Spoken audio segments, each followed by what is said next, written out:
Not that long ago, I saw a video by Nixium talking about the death of fantasy and immersion. I really think it was a good video, so you should actually check that out. However, I wanted to do my own kind of discussion into that topic, but veering into an area that I'm more comfortable with, like psychology and all those things. So let's get into it. This is kind of my take on really why we crave fiction, fantasy, escapism, immersion. There's many terms, many things you can call it. And overall, that desire in games is not new. It's not a shallow impulse. I really feel like it's a deeply human one. This is something that Nixium touches on through Tolkien in his video. But it's also rooted in psychology, our culture, the structure of our daily lives. Games didn't invent this escapism, of course. There's many other ways, like reading books or watching movies, to name a few. But I do think that gaming simply became one of the most effective ways to deliver it. To understand why players consistently gravitate towards fantasy worlds, imaginary settings, and fictional identities, we need to look at what these experiences provide that everyday life doesn't. At a basic level, escapism, I think, is often misunderstood. A lot of times it's framed as avoidance, running away from your problems, responsibilities, reality itself. And it can be sometimes, but in practice, usually, healthy escapism functions less more of an escape and more like a place where you rest, you recover, you get better mentally, physically. Players are not usually trying to erase what's happening in the real life. They're just trying to regain some emotional balance, regain some of that agency that they feel they're lacking, and meaning before returning to that life. A lot of our daily lives plays heavy cognitive and emotional demands on people in general. Work can sometimes be very abstract, outcomes are delayed, effort is not always clearly rewarded or fairly rewarded, and success is often measured through systems that feel very impersonal to the person doing the job. So many people spend their days engaging in managing expectations, performing roles that they were assigned, or navigating systems where individual action feels very small or disconnected from the results. In this regard, we talked about it in the past, games, especially those rooted in fantasy or fiction, offer a contrasting structure, clear goals, visible progress, and worlds where actions matter immediately and consistently. Fantasy settings amplify this effect, in my opinion. In fictional worlds, the rules are understandable and internally coherent.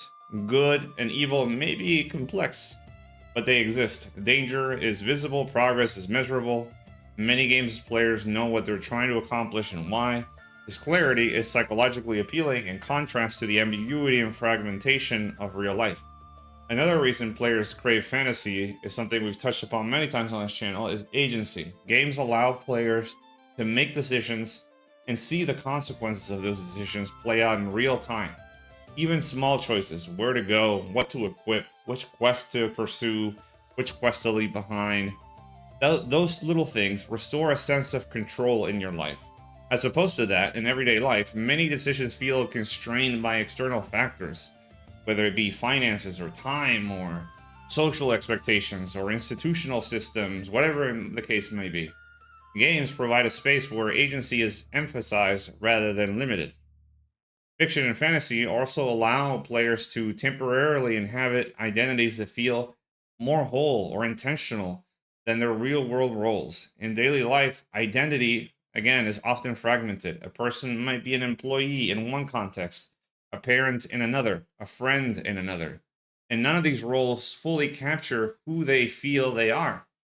In games, identity usually is unified. You are the character with a name, a role, a purpose. This coherence is emotionally grounding.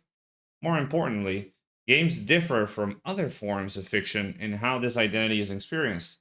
Books and films usually allow audiences to observe characters making meaningful choices. Games, on the other hand, require players to make those choices themselves. And this distinction is a pretty big one. It matters. Because when players succeed, fail, or persist in the game world, they're not merely witnessing meaning, they're actually actively participating in it. The emotional impact is therefore stronger, and it feels a lot more personal than if you were watching a movie. Fantasy worlds also provide a symbolic distance from real world stressors. So, for example, a player fighting monsters or exploring ruins or managing a fictional kingdom is not directly confronting their own anxieties, but they're still engaging with themes like struggle, risk, cooperation, loss, and growth through the stories or through the experiences that they play through in the game. This symbolic layer allows players to process emotions indirectly, which can feel safer and more manageable than confronting those same topics head on in real life. This is one reason escapism in games can be psychologically restorative rather than harmful. When used in moderation, of course, games can help regulate mood, reduce stress, and restore a sense of competence. Completing a task, mastering a system that you didn't know before, or overcoming a challenge provides feedback that many people lack in their day-to-day routines. The brain responds positively to the structure, reinforcing engagement and motivation to boot. Social fantasy also plays an important role. Many games, particularly online games, create a shared fictional space where players interact through their avatars rather than the real world identity. This lowers social barriers. People who may feel anxious, isolated, or misunderstood, whatever the case may be, in everyday life often find it easier to connect in game worlds where expectations are clearer and shared goals exist. Belonging to a guild, party, or community satisfies social needs in a way that feels organic rather than forced. Not to mention that if your game is not pay to win, then a lot of the things that may impact your success on your achievements in the game fades away, and it gives a clear and fair playing field for everybody to participate. It's also worth noting that fantasy does not mean simplicity or immaturity, even though I have plenty of both. Humans have always told stories that go beyond the literal world, whether they be myths or legends or folklore. They all served similar purposes, explaining the world, modeling values, and giving structure to the human experience. Games continue this tradition using modern technology and interactivity. In recent years, the craving for fantasy and escapism in games has intensified. And I don't think this is accidental. As life becomes faster, more digital, and more fragmented, people increasingly seek experiences that feel immersive and grounding. I think this also explains a little bit of why a lot of old school style games and MMOs are making a comeback. Realism in graphics or mechanics does not necessarily meet this need. In many cases, highly realistic games still feel emotionally empty if they lack meaning or mystery or a sense of belonging. This is why I feel many players are drawn to slower games, role-playing games, and worlds that prioritize atmosphere over efficiency.